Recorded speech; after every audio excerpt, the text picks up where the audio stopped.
السلام عليكم.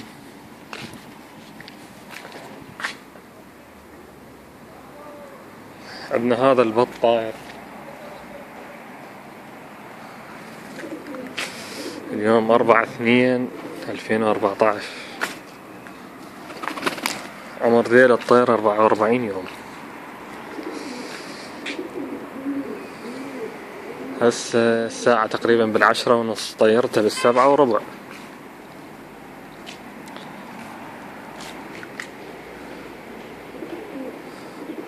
هذا تار هذا مو نزل. هذا هو اجا. هذا هو طلع.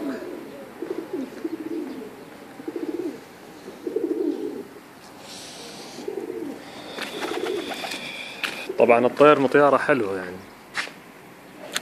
دافين، يله مطبوق، يطلع كل الاتجاهات، يطلع من جهة يعني ما يرجع من نفس الجهة. هذا الشي زين بيه. وهذا طيور من الصبح دشر وياه من الصبح. وهذا الابتر عندي اليوم شكل تقريبا 2.5 طار. هذا طبعا هذا من طيور ابو نرجس.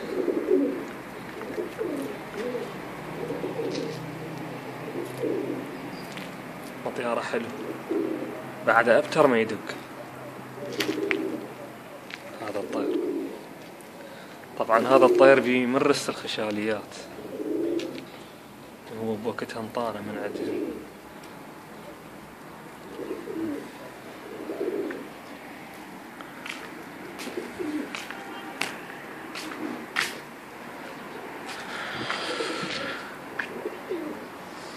والبط طالع مطلع.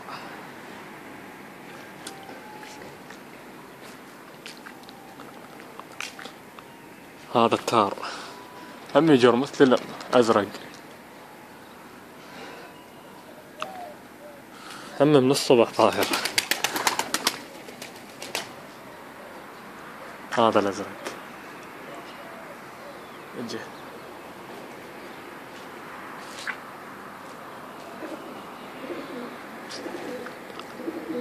ملكت يسحب.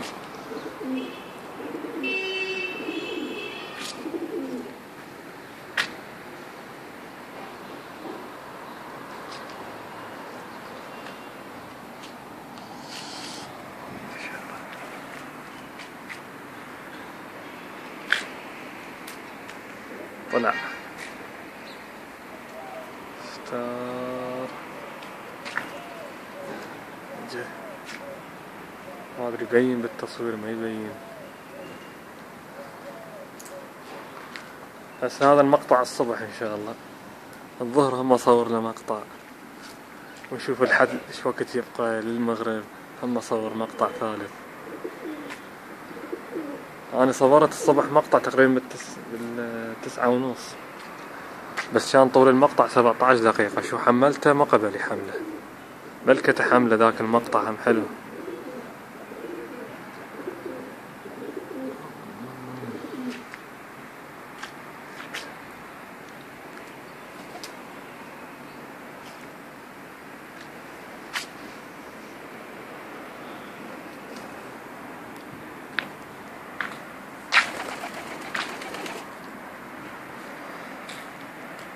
طبعا هاي مخلي هنا رمل بالسطح،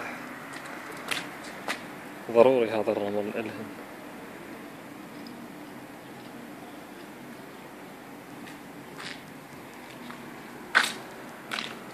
مجموعة الزرق وديتها عزلتها وخليتها بغير مكان، لأن عندنا فرخات 2 3 هيك راحن يلزمون ويضمون هنا منطقتنا ما ينطون الطير، فاضطريت اوديهم. مجموعة زواج لهم وديت، هذن الباقيات عندي هنا.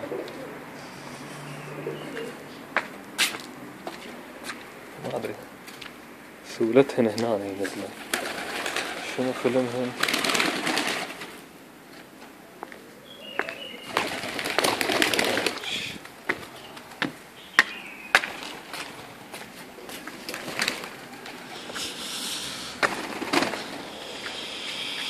هذا اجى